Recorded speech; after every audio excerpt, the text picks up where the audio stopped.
this session. We've had a request that it be recorded, so I've turned that on now. Okay, so this is our panel practices in online and hybrid courses. We've got 4 panelists, so Amanda Lowery, Tara Todd, John Rafter, and Elisabeth Sandberg, who I don't think is here yet, but she'll be here soon. And so we're gonna hear from each of them, and we intend to save some time for discussion, open discussion at the end. But I wanted to start by asking each of you all to type into the chat what you hope to get out of the panel discussion. So we're going to do this as a ready, set, go question. So please take a minute and type in what you hope to get out of it, but don't hit enter until I tell you to. And I will give you 30 seconds or so to type that in.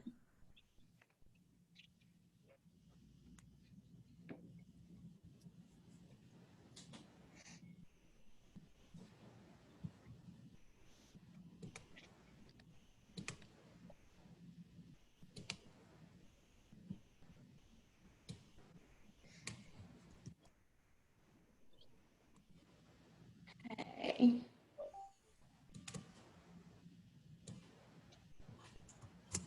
Cynthia, this is Nina. I just had to jump off, shut down another computer. Did you ask us to do something? Yes, if you could, so there's a question in the chat. What do you hope to get out of the panel discussion? I just put it back. And so if you could type in your answer, and you won't be ready for it because you're just starting, but I'm going to say to everybody else, we're going to do ready, set, go. Oh, okay. I know that strategy. I like it. Okay. Thanks. No worries. New ideas. How things are going in classes at VU. Strategies that are more authentic and easier to administer than, yep. Okay. I'm going to read through these I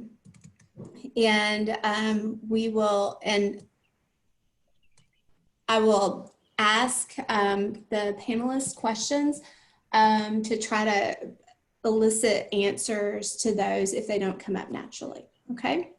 All right, so we're gonna start with Amanda Lowery, who's in biomedical engineering, and she's gonna talk to us about the testing approach that she's currently using, why she landed with that approach, and any problems that she encountered or that she's managed to head off. Thanks. So I'm teaching I'm teaching BME 2002, which is a systems physiology class for biomedical engineering majors. It's half of a series. I teach one half, somebody else teaches the other half. This is obviously the first time it's been online, so I'm doing a hybrid. So I have some students in class and some students online. And it's also the first year in our curriculum where it's moved to the sophomore year instead of the junior year. So there have been some added complications by putting it earlier in the curriculum. But I kept all of my assignments the same for the course, and I've made the tests online and open book, open notes. And I give them, I usually release the test on like Thursday afternoon, and they have until Sunday night at midnight to complete it. It is all application questions, so there's no just like recall kind of questions, because I'm trying to avoid them being able to look up the answer since I have made it completely open. I went with this approach because one, this is the piece of the knowledge that I really do want them to know. I want them to learn the problem solving and thinking through these application questions. Honestly, I'd always kept the like recall stuff in there because it's easier to grade. So I feel like it's actually a better fit for what I want them to do. And I was trying to figure out a way so that they wouldn't have the opportunity to cheat. So I forgot what else I was I supposed to say. think you may have said this and I missed it. Are they allowed to collaborate with each other? They're not supposed to collaborate. Okay. So I don't really have a way to test for that. I didn't put a time limit on it. You know, I mean, like I have a time that it opens and a time that it closes, but they can spend as much time on it as they want in the middle. I'm tried to keep it to where I thought they could answer all the test questions in about an hour, hour and a half. They're telling me they're spending a lot more time on that than that, but I also think that their expectations are different than my expectations, because I think a good grade distribution is like an average of a C plus, a B minus, and they think they all should be able to get an A in an hour and a half. And that's not the type of test it is. So if they're spending 4 hours on it, trying to strive for they probably did have their C plus at an hour and a half. So are you pleased with this strategy so far, or are there things that you're finding challenging about it? The biggest thing is that it does take a long time to grade these types of exams. And I'm already pushed for time because I'm also remaking all of my lectures so that they're appropriate for the online learning format as well.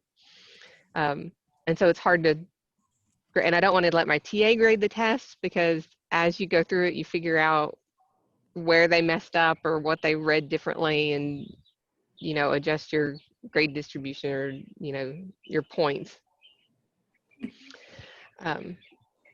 Lily asked how many students. I have 36 students. It's supposed to be 8 are fully remote and everybody else is on campus and should be able to get to class. It is now shifted and I have about 14 in class and the other half are online. Okay.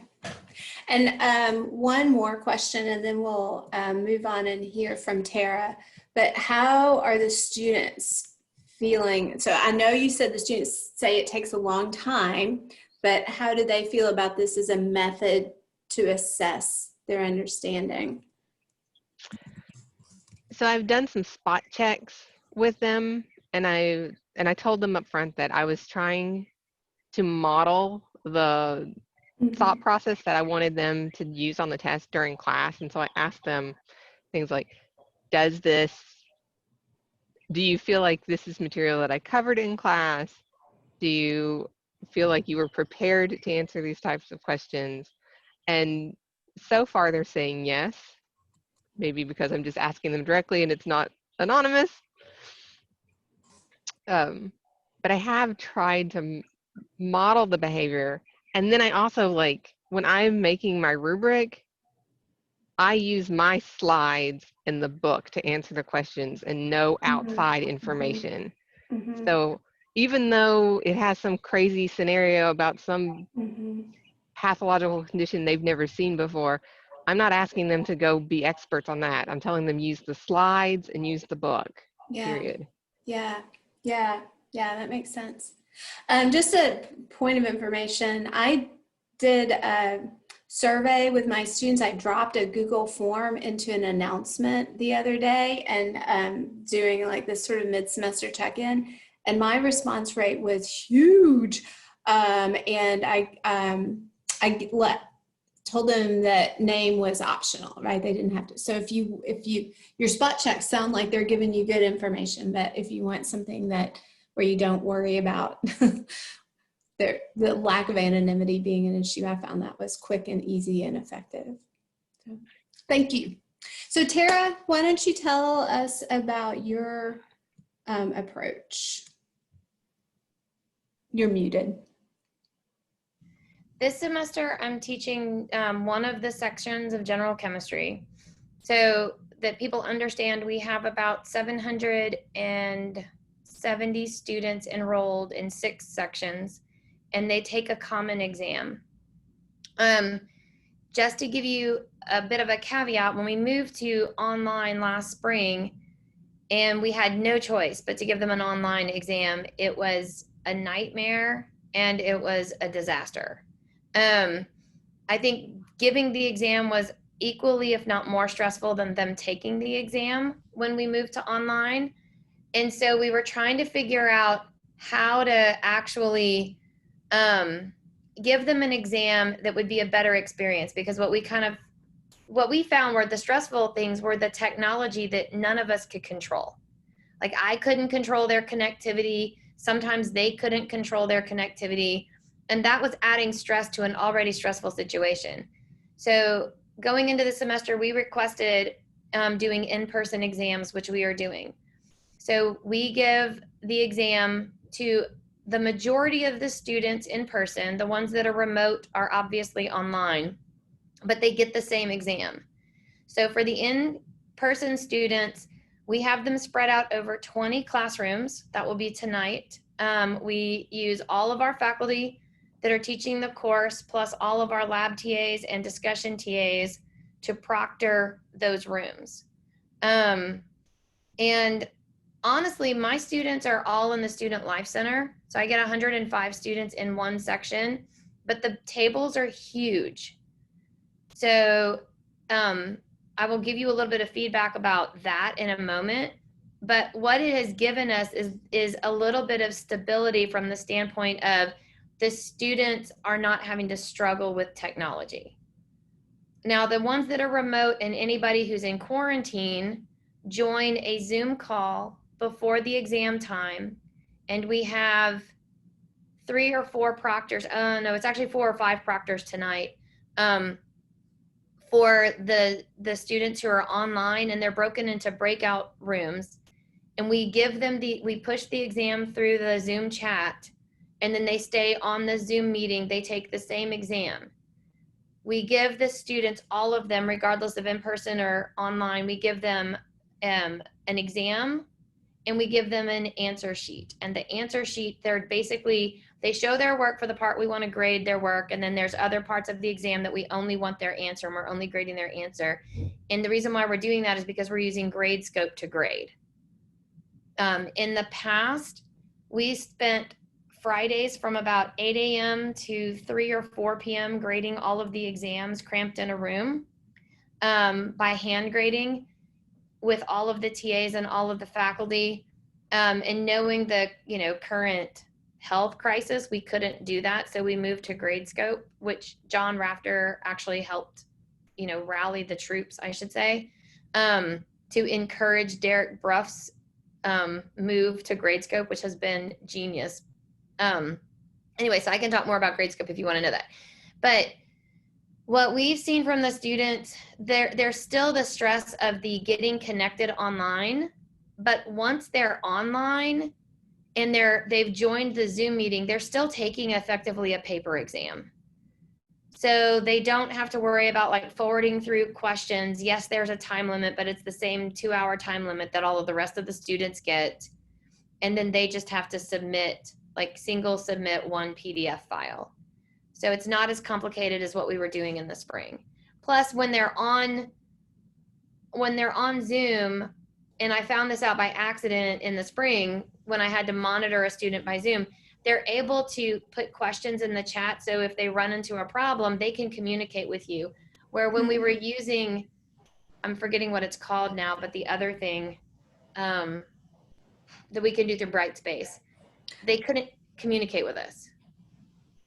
The only thing they could do was email, and it would lockdown browser. Then it would shut them out of lockdown browser as soon as they would email us and say, hey, I lost connectivity or there's a problem.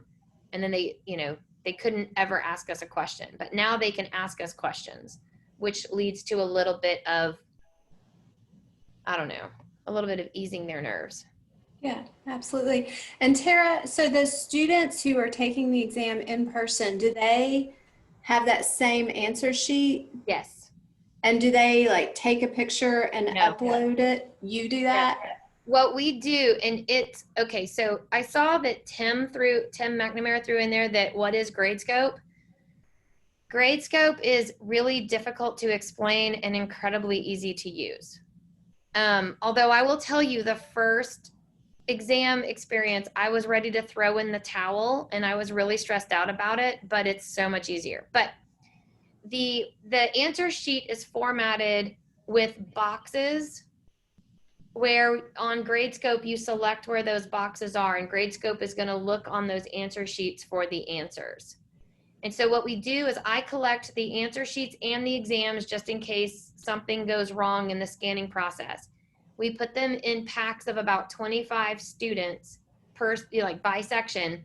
We cut the staple off. So you just like whack the staple off and you run these through the scanner. So a stack of 30 exams that are no longer stapled together, and you run them through the scanner and save them in those bunches of 30. And when you drop them into Gradescope, Gradescope automatically recognizes that only failed one time out of 750, 770 students. It only failed one time to recognize the four pages that belong to each student. And then from there, you have to set up some other stuff. But it was the answer sheet everyone has. And we don't have the students scan it in because the scans are really weird to read. But if you use the scanner, it's actually much more reliable, like the copier scanner that we use in the office. All right, so that sounds like it's working as well as regular testing would, truthfully. From the grading perspective, it's working better. Better. Because I don't have to touch 750 exams. Right. And it did take us longer to grade the first exam because we were learning the technology, but I've already set up the exam grade sheet, not rubric, but the boxes and everything took me less than an hour today to do that for the exam for tonight. Nice. Nice. All right. Thank you. Yeah. Actually, I told Tara and Amanda that there would be one question. I told all the panelists there would be one question from the audience when they finish their presentation, and I forgot. Does anybody? We can have one question for Tara before we move on to John.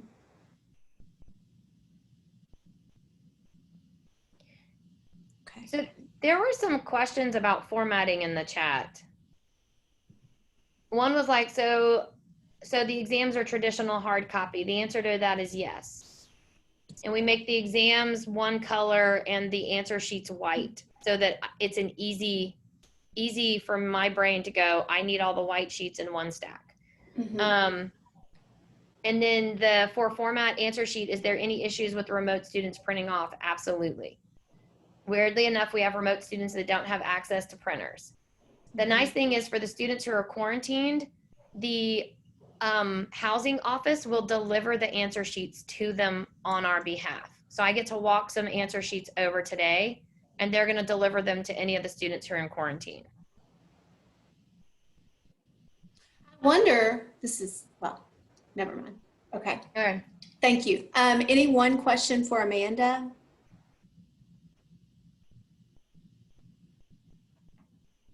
Okay. Lily. Yeah. Do you think you would, since this is sort of the way you're testing now is more authentic, but harder to sort of manage, right? Do you think you'll go back when we're back in a regular classroom and things are all sort of normal, or do you think you'll keep this? I was talking just the other day with my husband about this possibility. So I think I'm going to keep this type, but I don't think I'm going to do as much. So right now I'm giving them like individual chapter exams. I have a Monday, Wednesday, Friday class, and I liked that better when we were in person and half the test was pretty much just recall. Prior to this, I had taught a Tuesday, Thursday class, and we had done 2 chapters per exam, but still having some just recall type questions on it as well. And I think what I'll probably do is go back to 2 chapters per exam, but make them all application still. And I might even keep it broken up timing wise, as far as like, here's the information and your test is immediate, instead of having 2 chapters and then a test, but just making those tests only worth 50%, right? Instead of 100 points. Mm-hmm. But you'd keep the take home aspect of it? I don't know. I don't know if I'll go back to making them take it while they're sitting there so that they don't feel compelled to find all this random stuff online and tell me, everything that the Mayo Clinic said on this particular thing. Thank you. John, you want to tell us about what you all are doing? Yeah, so Cynthia asked me to talk about kind of two things. We have evening exams in large classes like chemistry. I don't teach in that section, and so I do kind of modified versions of what they do in my own personal classes. First, let me start with some of our experiences that caused us to land on the mechanisms that we're using. When we switched online in the spring, we tried to give some synchronous exams without proctoring the students because we weren't allowed to require cameras because of the quick turnaround for students leaving campus. As a result, we had obvious cheating up and down the curriculum. There were people who submitted exactly the same answers that made no sense. There were people who answered questions that weren't asked because they looked similar to questions that were asked. We had people prove, really deep theorems when really simple things were asked. And so in all of those cases, there were about a dozen cases, the students, when confronted, just openly admitted that they cheated. And so out of a sense of equity to the 90+% of people who don't cheat, we wanted to come up with a mechanism that had at least the appearance of equity, and people who had the inclination to cheat would be kind of held back a little bit and pushed onto the side of doing things correctly. The other thing that we want to do is we want to treat students equitably across semesters. So we want to do the best that we can for, these are standard classes that are taught every year, mostly every semester. And we want students that took them 2 years ago to be treated the same, as close as possible to the students who are taking them now and the students who are going to take them in 2 years. So with that, we tried to come up with a scenario where we could provide synchronous exams. One of the lessons we learned pretty quickly is that taking an exam synchronously online takes more time than taking a synchronous exam in person. There is just, when you're not writing on the piece of paper where the questions are, you have to look back and forth, and you have to manage some technology, and there's added pressure. And so we had to shrink the amount that could be expected in a fixed amount of time. So what we're doing is we let the students know ahead of time, about usually almost a week ahead of time. Here are the expectations for what's going to happen. Please practice with the technology in advance so that when we get to the time to take the exam, you're not panicked and there aren't extra problems, and you're ready to go.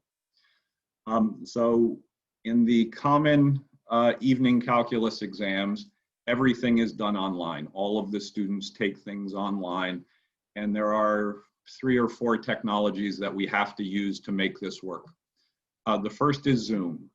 So to make Zoom work, we required at the beginning of the semester on all our syllabi, we said that students had to have a webcam and they had to have a microphone. They cannot use the camera on their cell phone because cell phone cameras time out and cut out on a regular basis. And so they needed to have cameras. The cameras are meant to be focused on the student's workspace so we can see roughly what's going on, what they're doing. And when they're zoomed out so we can see a good portion of their workspace, these cameras aren't high enough resolution so that you can see what they're doing, right? So originally we were a little bit worried of when we're looking at students' papers and they're all on this Zoom call that they could see each other's papers. That hasn't been a problem at all. The next thing we do is we do everything electronically. We don't have any paper. And And so the exam is released on Brightspace. It's released on Brightspace because Brightspace allows you to give SAS students extra time. It allows you to, for students who have to start the exam early or start the exam late, you can individualize when the exam is available to them. So the exam opens up, they log into the Zoom call, they open up their camera, they unmute their microphone so that nobody's talking in their ear and telling them what to do. They work the exam on paper. They are told that they have to have either a physical scanner or a scanner app for their cell phone. Gradescope actually has a nice white paper that we provided to all the students that told people who use iPhones what the best application, what the best app was, and people who use Android phones what the best app was, and gave them ideas on how to create good scans. And if they're using a scanning application, we haven't had any problem reading things. If they're taking pictures and combining pictures into PDFs, they are hard to read, they are too large, and they cause technical problems. So one of the key pieces is to have a scanning app. After they finish, so they're given this full amount of time, they're then given 10 minutes to curate and upload their files into Gradescope. So we also use Gradescope for grading. Gradescope doesn't have the flexibility that Brightspace does to release the exam at different times for different students, and so that's why we have to use these two different mechanisms. Gradescope is head and shoulders above Brightspace for grading though. When we were grading in Brightspace, it doubled or tripled the time that we had to grade. In Gradescope, I think it's at least on par with grading by hand. I think we're being a little bit more efficient. And there are lots of added benefits. There's reporting, there's regrade management.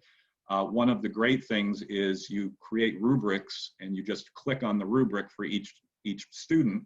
And if you're halfway through your course and you decide, I took off too many points or I took off too few points for this error, you just change it and it automatically changes it on everybody's. You don't have to go flipping back through all the papers to change things like that. So if you're interested in Gradescope, I can talk about it. Tara can talk about it.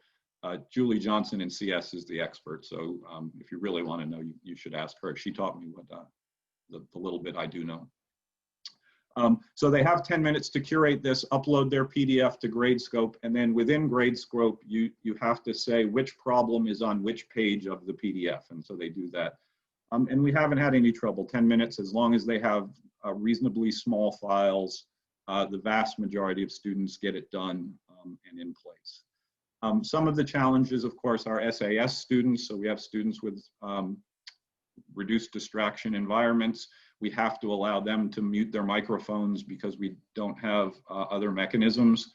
One of the technological complications within Zoom is based on your processing power, you can only monitor 25 students if you have low processing power. If you have really high processing power, you can monitor 49 students. So it's either a 5x5 grid up to a 7x7 grid. On top of that, you're only allowed to be logged into 2 Zoom meetings simultaneously. And so based on the number of proctors, we can't put all of the SAS students in their own individual rooms. So they have to be in rooms with in virtual rooms with other SAS students so we can kind of monitor them. So this was our best approximation at creating in-person timed synchronous exams, but in a virtual format. In my personal experience, I allow my students to take it online or I allow them to come to the classroom. If they come to the classroom, they still have to download from Brightspace, upload to Gradescope, but they have that mechanism.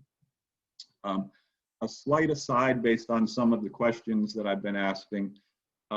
When we analyze the scores on the first few exams, there is a statistically significant difference in how well students who regularly come to class do versus students who regularly attend online. And I shared that with my students, and my in-person attendance has gone up significantly, and my students online are leaving their cameras on the whole time. If they had concerns. The ones that don't have concerns, they'll turn their cameras off from time to time and go do other things. But it's just, I think this is evidence that it is hard for students to concentrate with all the distractions they have when they have to do things online.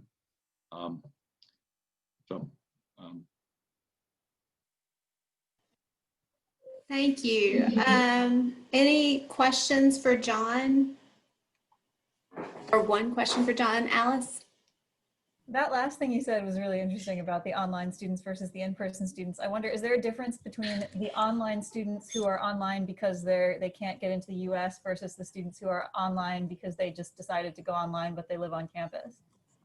I didn't check the difference between those populations. I just checked the ones who come to class on a regular basis versus students who choose to come online or are forced to come online. Interesting. Yeah, I didn't check it for my classes at all, but the ones I have who are in other countries are very proactive about things like coming to office hours. So I wonder if they would be doing better because they're just sort of forced to be in that position. Anyway. Thank you. So we are supposed to have another panelist, Elisabeth Sandberg, and she's not here, which is a terrible shame because she uses a mechanism that is different than any that we've heard about so far. So most recently, she's used Proctorio. She used it in a course with 300 students, and so her exam is synchronous, but the students logged in using Proctorio, and she said that I think she said that she had 7 small problems out of 300 students, which is in my opinion, an astonishingly good percentage. And that she indicated that those problems were relatively easily solved. I have not used Proctorio. I'll tell you the bits that I know about it and invite anybody else to extend that. So it's the way that it differs from the Respondus lockdown browser combination that we had last spring is that it will, so you can videotape the student. You can also record their screen. So I teach a relatively high enrollment biochemistry course, and my students have been concerned about cheating. And so just in conversation with one of them, I said, well, you know, we've been doing this and this. What if we eliminated those things and just used recording on Zoom? And she said, no, that won't work for us because we can just instant message, right, in another tab. So Proctorio can prevent them from opening multiple tabs and records the screen. And so that's an advantage that it has that our previous proctoring software didn't have. I really wish that Elisabeth was here because she could tell you more, but she's not, and I hope she's okay. So we are at the point where we have time for open questions, and this chat is really busy. So what I would invite you to do is to raise your hand, raise your electronic hand, and I'll call on you, and we can hear from our panelists or from other people. Like if you have a different experience and you want to share that, I'd love to hear that also. Erica? So thanks. Thank you, by the way, for getting this set up. I teach the introductory astronomy lab, and so we have 130 students spread out over 5 sections. And what we decided to do is what I decided to do is I'll just share an experience. So we had a test that was designed to be 45 minutes long, and I gave them 85 minutes to do it. and I left it open, or they could start at any time between the hours of 10 a.m. and 8 p.m. And then I had a Zoom call that students could be on and do the asking questions, because that was a big thing. Like being able to ask a question during a test was something that the students really like to have. They could come hang out on the Zoom call with us and take the test and whatever. And they would, if they didn't have a question, then they were fine. But or they could hop on if they had a technical issue. And so for the most part, there were a few technical issues, and we were able to get them resolved pretty quickly. But they did a Brightspace quiz, and for many of the same reasons that John Rafter talked about, like, you know, the SAS students and stuff. But having it, and then we have students from all over the world, and so we tried to have a big range for everybody there. And it seems to have worked pretty well. We just did this on Friday of last week, and so we're getting all the grades kind of back in. And I don't know if there's really much cheating, but I actually made it be open note, and actually open lab. They could go into their online labs and do stuff, or look around and all that. But they had having the double the time available, and having, you know, just letting everybody know it was open note. It doesn't seem, and then they had practice test questions, and there were a couple, I had them gather data from online, put it into a spreadsheet that I created for them in Google Sheets. And they had experience, you know, they had the practice test questions, they had them for 2.5 weeks beforehand. And so they were able to do that. And then I also gave them a list of, here's the different tabs that you can have open, or, you know, that that you may want to have open before you even start like entering into the test. So that was, and all that seemed to work pretty well. The students seemed to be pretty happy about it. And I'm actually going to put out a survey about it, or a Brightspace survey about it in the next, once they get their graded stuff back. So yeah. Thank you. Mm-hmm. Jessica, yeah, I think I unintentionally lowered your hand, Jessica. So I just have a question for everybody. Anybody can answer. So in the spring, I taught there were 235 students in my intro bio lecture class.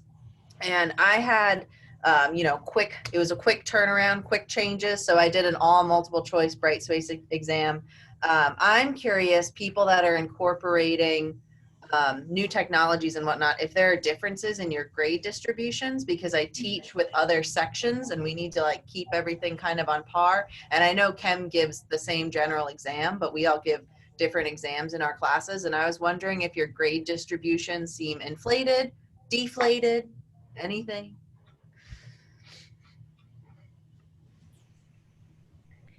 From the perspective of chemistry, our grade distributions, they look a little bit weird. That's one of the fun things about Gradescope, is you can actually see where they're doing really poorly and really well, because it analyzes every question. But it was pretty consistent across the board, and all of our section averages were within what we refer to as like one question on the exam, 2 to 3 points maximum difference on those averages. And we have some sections that have, 150 students. My section only has 117.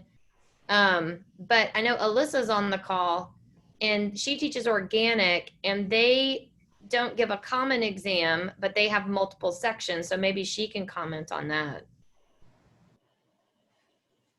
Yeah, so we give a common time, and we have 4 sections that all give different exams. The worry was the different instructors had different, things that they like to ask about, or preferences in terms of what they thought was important. And the averages do always change. They're always different. We have a first year instructor, well, not a first year, it's her first time teaching this. She's a second year. And her averages was lower this time, but that's to be expected, right? She's probably a harder grader than we are, or just didn't communicate certain concepts as well. But what we end up doing is we we normalize the average, if that makes sense. So if my average is a 77 and hers ends up being a 75, that's the cutoff for our B to B minus range. And so we just normalize it based on that. So I'll add to this one too. So in the spring, I went to like a full multiple choice online and the scores like shot way up. Right. And I was like, okay, so it's clear that they were like using other sources and yeah. And so that may have been part of my motivation to going to back to using the application problems. This semester, the first exam I gave was pretty much on par with where I thought their scores should be. And I gave the exam, I released it on a Thursday. I canceled the class on Friday, so they officially had at least 1 hour dedicated for them to work on it. And then it was due on Sunday night at midnight. The exam 2 fell on a Wednesday, and so I released it on Monday night and made it due on Thursday night and canceled the Wednesday class, and they bombed that test. It was bad. It was painful to grade. And I thought I had actually made it shorter. So I thought it was going to be good. So I did talk with the students afterwards, and we decided that the rest of the exams for the semester, we're going to make sure that it's a Friday so that they can dedicate more time on the weekends if they feel like they need to.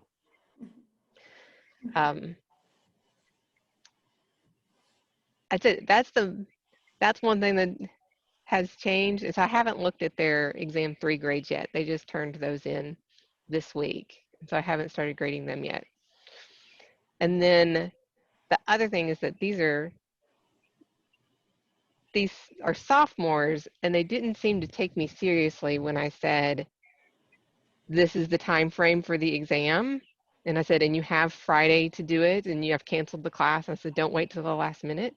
And so on exam 2, I had 6 or 7 people miss the exam window and not turn it in on time. They tried to turn it in 5 minutes late. Somebody tried to turn it in like 6 hours late. And when they came back and said, well, will you take it? Will you give me credit for it? I had to be hard because I didn't feel like it was fair to the other students who I had said, this is the exam window and I gave you time to take it. So that's been my biggest issue is that like, they just didn't believe me when I said the exam ends at midnight. And I'm pretty sure the person who turned it in 7 minutes late, like her clock was probably wrong on her desk or something. But she had 3 days to do it. Oh, Amanda, I want that student. I want you to take that exam, the 7-minute late one. I feel awful, but how am I going to say, oh, well, 7 minutes late's okay, but 25 minutes late's not, or when they had so many days to do it? So I want to say something really quickly because you're mentioning the amount of time they're taking for their test. This summer when we were teaching organic, we gave synchronous exams and we did it by Zoom, and they had open resources. And not to sound creepy, but I was watching them as they were taking their exams, and on exam 1, which they bombed, the first thing they did was open their book and their notes and so I had a really long conversation with them about, just because we give you open book, open notes, we're still giving you the exam that we expect you to complete in the same amount of time. So as soon as you start going to your notes and your books, you're flipping through it and you're taking extra time and all of that. And I think that the students are really having a hard time understanding that time adjustment when you give them open resources, but it's also for the videos that they're doing for asynchronous classes. I told them the trap you can get into is, yeah, maybe I cut it off at an 8-minute video, but you can turn it into a 40-minute video if you pause it enough. And you don't have to be perfect about taking notes and getting every single word I say. That's right. And I think that they have that same approach with exams. Like if we give them unlimited time, they're just gonna, they try to be, some of them at least try to be too perfect, and they're wasting eons amount of time rather than just study, take the test, and get it over with. So I completely agree. Shane's had his hand up for a long time. Yeah, but here it's easy. I just click a button. I don't have to hold it in the air the whole time. I had a question for John about sort of the details of how you end up using the Brightspace features about SAS and stuff like that when you're doing an exam that they're not taking on Brightspace, but they're just sort of getting the PDF or whatever through Brightspace, and then they're turning it into Gradescope. Just, can you give us a little bit more detail on how you make that work? Sure. So we create an assessment in Brightspace that has a opening time and a closing time for the class in general. Then the nice thing about Brightspace is you can customize that and make exceptions for students that need exceptions. And then we just get them to write on pieces of paper. So there's not any, they're not expected to print the exam. There's not space to write on the exam. It's just some questions that they have to answer. They write those on a piece of paper. When we call time, they stop writing. We're watching them, so we know that they've stopped writing. And then they're asked to use, most of them, their cell phones to create a PDF by using a scan application. They create that scan application. There's another assessment that's been created in Gradescope that has a due date or a due time of 10 minutes after we call time for each of the students, and they upload that PDF into Gradescope. So what I hear is that window when it's open is just longer for students who have time and a half, or. Well, so there are several things. So when you give evening exams, there are inevitably conflicts because we can't control their schedule. And so our rule is that students have to take the exam on the day the exam is given. So some students will have to start early, some students will have to start late, right, in the evening. Sometimes we have conflict with visions courses or lab courses or something like that. So some people get larger windows, some people start earlier, some people start later. There's a variety of reasons that we have to have exceptions to the scheduled time. Okay, so you're manning Zoom for a big long chunk of time. And well, for the evening exams, we have a staff of 30 or something like that, and so they each have different shifts and different responsibilities. So we have SAS rooms that are manned by people who are assigned to the SAS rooms. Got it. And so it's not each individual instructor responsible for all of their exceptions. We do it collectively. Related to the open book questions that people have, not in our departmental exams, but in my personal courses, the way I deal with that and combat the wasted time that happens when you give them completely open resources is I generally tell my students, you're allowed to have a piece of paper front and back, write whatever you want on that piece of paper so that they don't feel they have to go look at things. They feel like they're getting some benefit, and I'm getting the benefit that they had to study. In order to distill the material down to one piece of paper, they had to review the material and they had to study. And so that's kind of how I balance between taking the anxiety out and balancing over the fact that they shoot themselves in the foot. About 14 or 15 years ago, I had a student who photocopied and reduced 100 problems worked out onto one piece of paper and spent all her time looking through this piece of paper, looking for problems that were similar to the ones that were on the exam, and she didn't answer virtually anything. So I do warn people of that story, which is just an extreme version of what Tara was talking about, of students wasting all their time digging through their resources rather than showing what they know. Yeah. Derek, what do you want to ask? I have a quick follow-up for John. Maybe I missed this, but you had said that this spring in the kind of remote teaching emergency mode that you felt like incidents of cheating went up. No, we had over a dozen verified, admitted to cheating incidents that wouldn't have happened in a classroom exam. So my question is, do you feel like your rates of cheating are back to normal under your Well, current testing regime? we don't have these egregious things that were, I mean, these things were just, they were just completely blatant, right? And we don't have completely blatant things.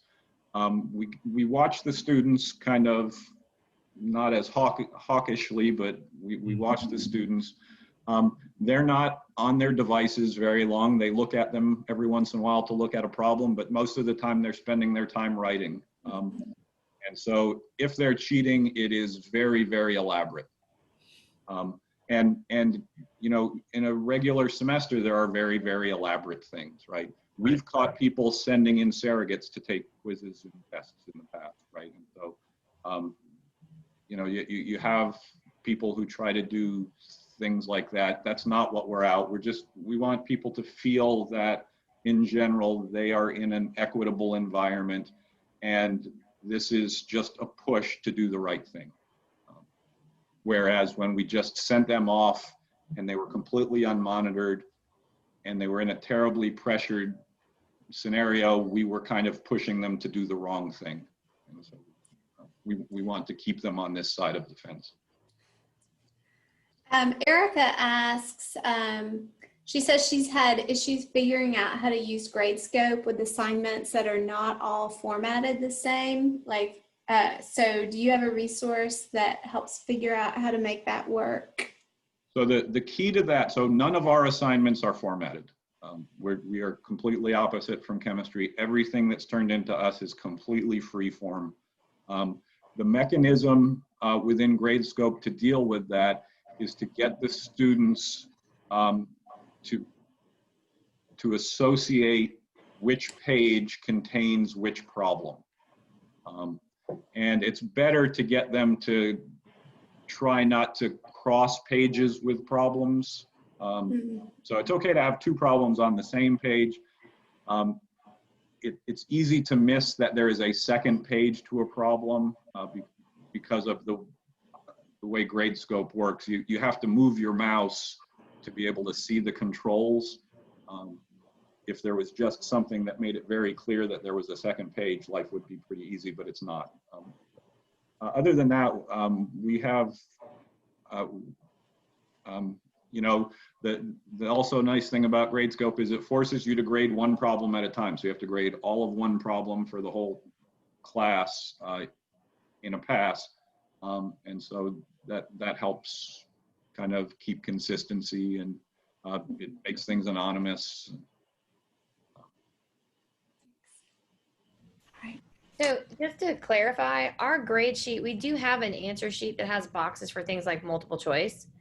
But the other part of it, which is similar to what John is talking about, it's mostly like, here is your work for problem number 1. Here is your work for problem number 2. Just so that we don't have to depend on their labeling because they're freshmen. We just want to kind of get it all on the right page. So there's not a whole lot of formatting to it. There's probably one page that's, I would use super formatted, but the other pages where it's like free form work, it's really just put your work for problem 1 here, which can just help with organization. Yeah, and that was the thing, is like, I can't just tell my students to do their homework assignment, be like, here's the form for it, do it like this. I can't do that for the homework assignment. And so that's why when John was talking about that, I was like, oh, hey, cool. How did you do that? Because I was trying to do it for everybody, and it was horrible, horrible. So yeah, but if you get the students to do it, all right, cool. And it's really fast. So I've had a student or two. I had one student who was in a flood and had to turn in a problem set late. And so I had to upload it. She had to email it to me. I uploaded it. I associated the problems for her. It less than a minute. So it's not a burden on the students to do. Well, I really want to thank our panelists, Amanda, Tara, John. I really valued hearing about what you all had to say. So I heard 3 different approaches. Amanda is going to this approach where it's open resource and multiple days, and then submit. Tara's mimicking sort of normal classroom testing as much as possible, doing it in person, and then using Gradescope. And then John's doing that in person, but you're having proctoring via Zoom. And of course, Tara's doing that also with her remote students. So if any of you all have questions about Proctorio, I encourage you to email Elisabeth Sandberg. So I know Suresh said that he had a colleague in physics for whom it didn't work, but Elisabeth is really super clear about, you know, what goes well and what doesn't go, what potential pain points. So if you are curious about it, she would be a great resource for that. So thank you all so much, our panelists and the attendees, for being here. And it's 1 o'clock, and so I'm going to turn the meeting off. Okay. Thanks, Cynthia. Thanks, Cynthia. Thank you.